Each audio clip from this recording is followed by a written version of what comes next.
Alright guys, this weekend in the Championship did not disappoint. We had several upsets, all will be digested in today's video. We've also got a handful of matches going on in midweek as well, which we will be predicting in the second half of today's video. But as always, want to get your guys' verdict on everything going on in the Championship at the moment down in the comments below. Without any further ado though, let's just jump into these matches. And I suppose the script was set in the Championship from the off when Hull went ahead and beat West Brom. I think coming into this one, the vast majority of us were predicting 3 points for the Baggies. Everything seemed to be pointing towards them picking up from where they left off against Middlesbrough last time, particularly with Hull on a bit of a dodgy run coming into this one, not scoring a lot of goals, and in the end they managed to flip the script. To be fair, a lot of what we did say in the preview to this game did come true. It was West Brom who started out on top, had some really good chances to take the lead. Daryl DK with one fine one, but Carl Darlow was just level to absolutely everything that West Brom threw at him for this one, and Hull get that break sort of against the run of play. Fantastic finish from Tete though, I have to admit, sort of on the turn, fires it into that far post, gets it into the top corner, and from that point onwards Hull were able to capitalise on, you know, West Brom not being as clinical as they should have been, and in the end it's obviously that Dara O'Shea own goal which wraps it up for them, getting themselves into a leading position. I think Hull are one of the more favourable sides who I would back to see out a game from that sort of position, because they have been really strong defensively, especially under Liam Rosenior. Just been getting that opening goal has been a real problem for them lately, but they managed to weather quite a few storms. A lot of chances West Brom had in this one. Ultimately Hull end up winning this 2-0, having only had one shot on target throughout the entire 90, so great result there for Hull. For West Brom, it was quite the damaging weekend to their top six hopes, particularly with each of the four sides currently in the Championship playoffs winning this weekend. And once again, the top end of the Championship has been blown wide open this weekend thanks to Blackburn beating Sheff Utd 1-0. It was a fast start from Blackburn. It was actually a Sheffield United attack which Blackburn quickly managed to turn over the ball.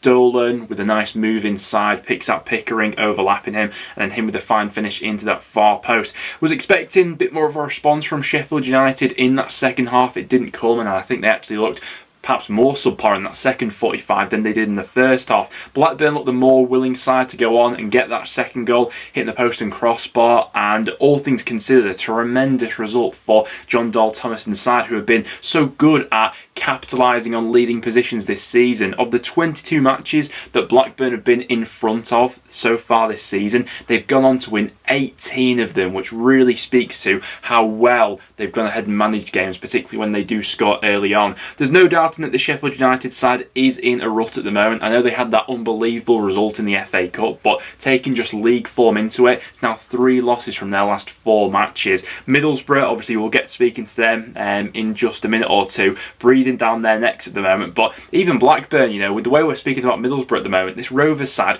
are only 2 points behind Middlesbrough. They've put together a fantastic unbeaten streak recently, and more results like this gives more credibility to their promotion charge. And we also saw Bristol City's unbeaten run in the Championship coming to an end this weekend at the hands of Cardiff City. Brilliant result for Cardiff down at the bottom, particularly with some of the other results down there for other sides this weekend. And I suppose typical for Bristol City, really. They've been on this unbelievable run in the Championship recently. Hadn't lost since, I think, Boxing Day. And of course, their first loss since then would come at Cardiff. Now, it was a fairly open match. Chances for both sides. Alex Scott, in particular, for Bristol City, tried to get them up the pitch and get things going for them. Mehmeti got into quite a few decent positions for them, but nothing was quite falling for them, and in the end it was Cardiff who had that breakthrough, with Cabba getting on the score sheet. Philogene Bardant, who I thought was a real live wire and probably their best player throughout the afternoon, scoring the second with one of the most aesthetically pleasing goals I think we've seen in the Championship so far this season. Outside the box, hits it low, just glides across the surface into the bottom corner, and I think it richly deserved 3 points for Cardiff in the end, actually. Obviously we had Ryan Allsop channeling his inner Nick Pope, getting that red card for handling the ball outside the box to the end, and we had Perry and G going in net for the final few moments. We spoke about him last week on the channel, speaking about how underrated he actually is, and keeping a clean sheet towards the end for Cardiff was the sort of cherry on top, I suppose. For Bristol City, I'm not going to go too hard in them on here. They fell below the standards that they have set for themselves recently, but this is their first loss in the Championship of the calendar year. From their perspective, it will all be about bouncing back from this point, but for Cardiff, yeah, that's a massive result there. Have to admit, I did not see this one coming this weekend either. Blackpool 0, Burnley 0. I had this one down as a hammering. Really thought Burnley could go in on this Blackpool side with how poor I think they've looked defensively, offensively lately. I really thought Burnley could have a field day in this one, but credit to Mick McCarthy, the way he did get a tune out of his Blackpool side for this one, nullified Burnley for a lot of it. Of course, Vincent Kompany's side were the aggressors and had the better chances throughout the afternoon, but not quite as clinical or as crafty in the final third as maybe we've been accustomed to seeing from this Burnley side lately. Chris Maxwell, I thought, had an excellent performance in goal for Blackpool as well, level to everything that Burnley threw at him, and ultimately just wasn't their day in the final third. I think Blackpool only their second team so far this season to shut out Burnley, which is a testament to them. The problem they'll have, despite the battling performance in this one here, is the gap between themselves and safety has grown even further thanks to that Cardiff win. So draws won't cut it for Blackpool at the moment. That performance will give them some encouragement, and for Burnley, just a bit of an off day. And there's no doubt about it, Coventry are here to be taken seriously. 4-0 against Huddersfield. They've compelled the misery on Neil Warnock's side. We'll get to speaking about them in just a minute, but a really impressive showing here from Coventry, who I didn't think quite looked themselves in midweek against North End. Bit of a lethargic performance, not quite firing on all cylinders, but oh my god, Gyökeres and Gustavo Hamer in this one were absolutely untouchable. Two of the best players in the Championship in their selected positions, and the absolute run riot throughout the afternoon in this one. Huddersfield gifted the first goal to Coventry, and they seemed to just, from that point onwards, grow in confidence, particularly in the second half. The goal where Hamer slips in Gyökeres is an absolutely terrific finish.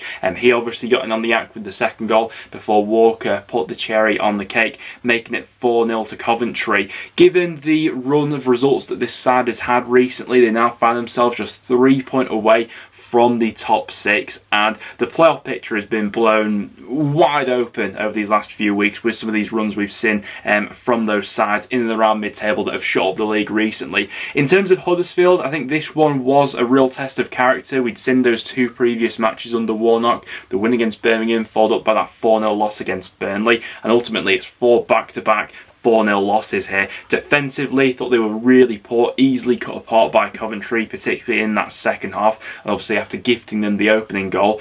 What helps them somewhat is they do have a midweek match to try and get an instant fix to this against Bristol City, but it's not looking great for them, and the gap between themselves and survival continues to grow, and I really think right now catching QPR is probably any of the sides in the bottom three's best chance given the run of results they're on at the moment, but neither side in the bottom three looks to be capable of stringing together a series of wins at the moment, and yeah, that was a really damning performance. One of the few results this weekend in the Championship which did follow the script we expected was Luton beating Swansea. Good win for Luton down at Kenilworth Road. Carlton Morris with the goal in the end. A little bit fortunate in that one defensive lapse from Swansea as the ball sort of squirmed past their goalkeeper, but in the end Luton had several chances and this one could have been a lot more comfortable than the scoreline actually suggests. It's another loss for Swansea and another performance where I think they look really vulnerable throughout the 90. It's the general trend I'm feeling from this side at the moment.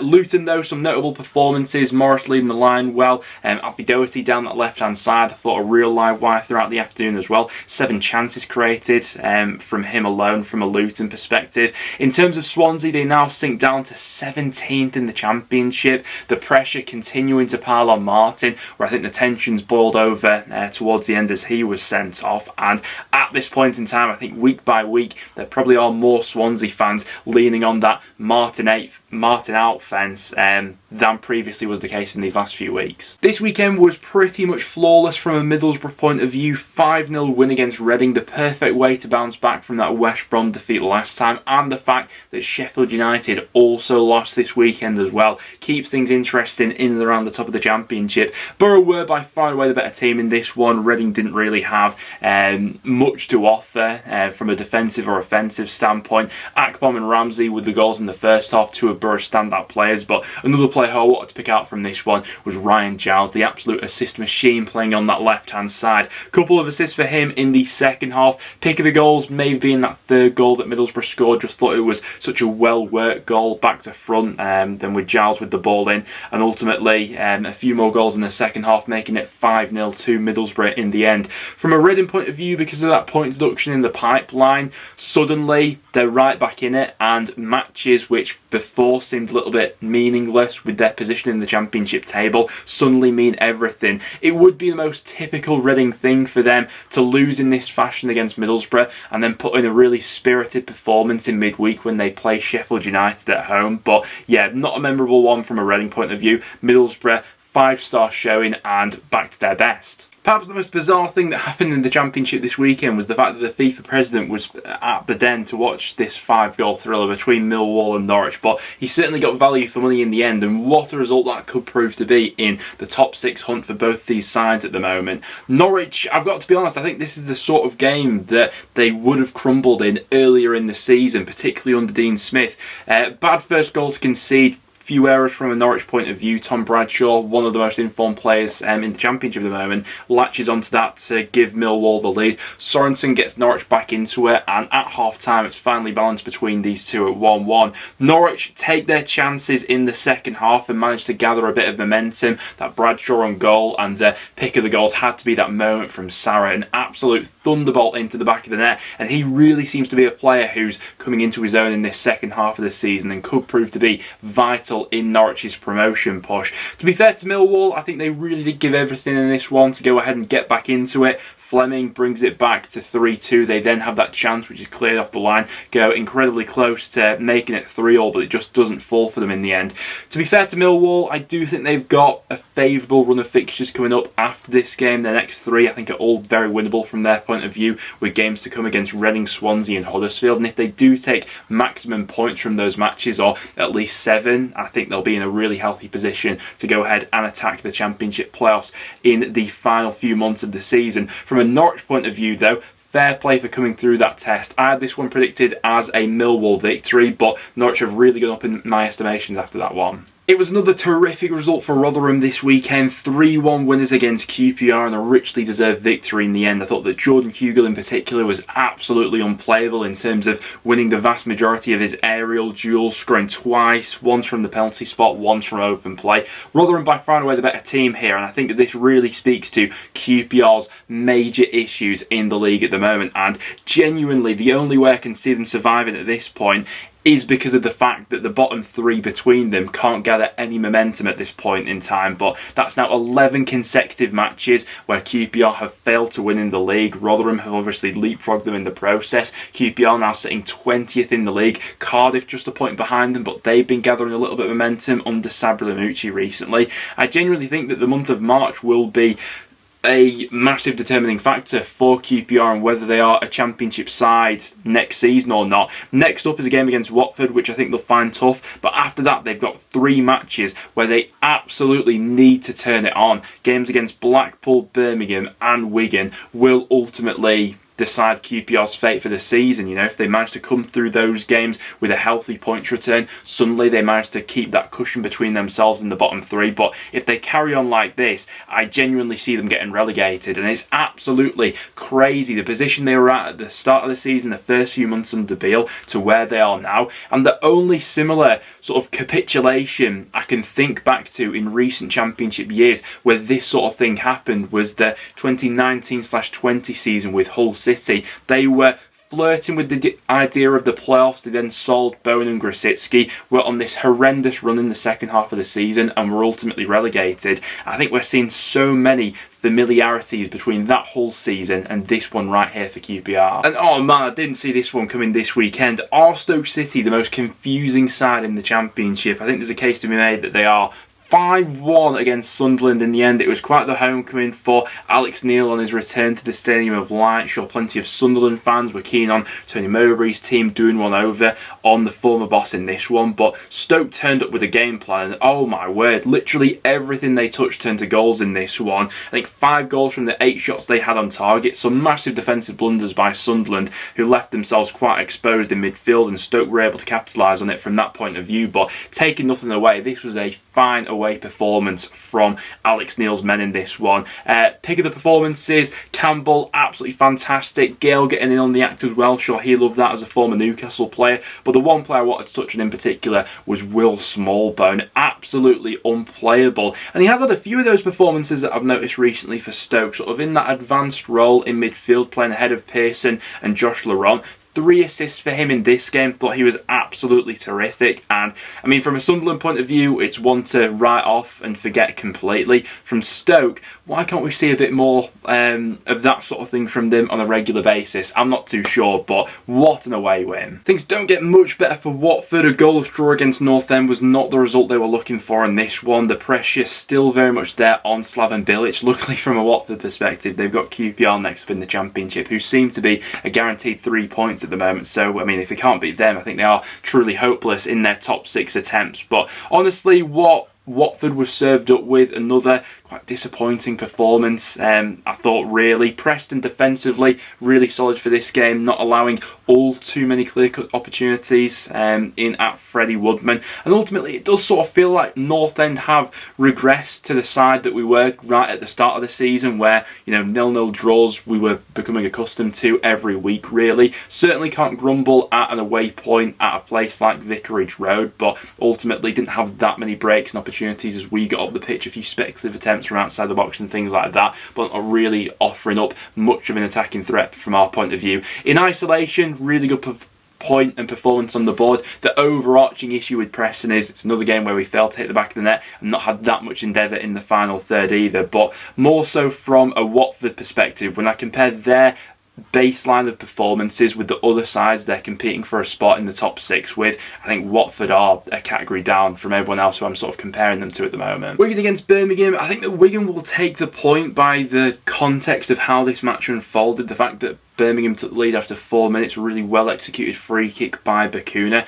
Wigan did get back into the game via that goal from Fletcher, but then got off the hook with that penalty miss that Hogan hit the bar with. And so a point based on the 90 minutes, I don't think is the worst point in the world for Wigan. But coming into this one, we said in the preview that this was a must-win game for Wigan, and ultimately they failed to win it. Under Maloney so far, Wigan have been pretty draw-heavy. They have been looking a hell of a lot more competitive, tight at the back, but these draws aren't doing anything to go ahead and close the gap on where Wigan are right now and the teams above them. And this, another result which sort of nails into the coffin of Wigan going down this season, I think.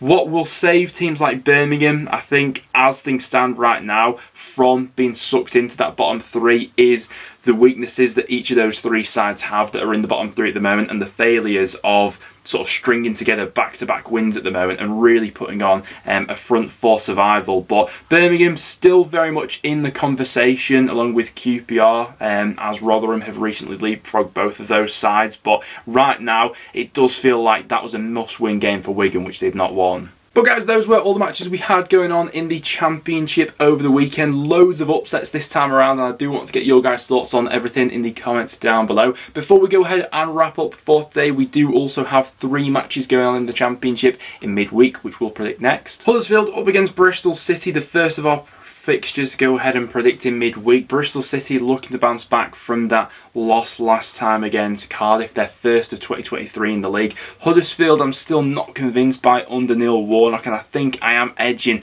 towards that Bristol City bounce back in this one. Score prediction here, I'm going to go 2-0 Bristol City. Reading up against Sheffield United, this is where the Blades have to make their game in hand on Middlesbrough count in their favour. Reading, fresh off a bit of a humiliating one against Middlesbrough, shipping 5 goals, but it would be typical of Paul Ince's side to go from that to bounce back with a really spirited performance against the Blades in this one, which wouldn't help out Sheffield United. Really think this one has to be all 3 points for Sheff United here to go ahead and properly re-establish that lead they have over Middlesbrough, but I do think there's potentially another slip in them in this one. Score prediction there, going to go 1-1 between them two. Reading are pretty good at home. Finishing things off then with West Brom up against Wigan. Can Wigan manage to claw back any ground of those teams above them? We spoke about how that game against Birmingham was a bit of a must-win game for them over the weekend. Didn't materialise like that for them in the end. West Brom themselves looking to bounce back after slipping below their standards against Hull. And I think going off the quality, it is probably the Baggies who I am backing in this one, albeit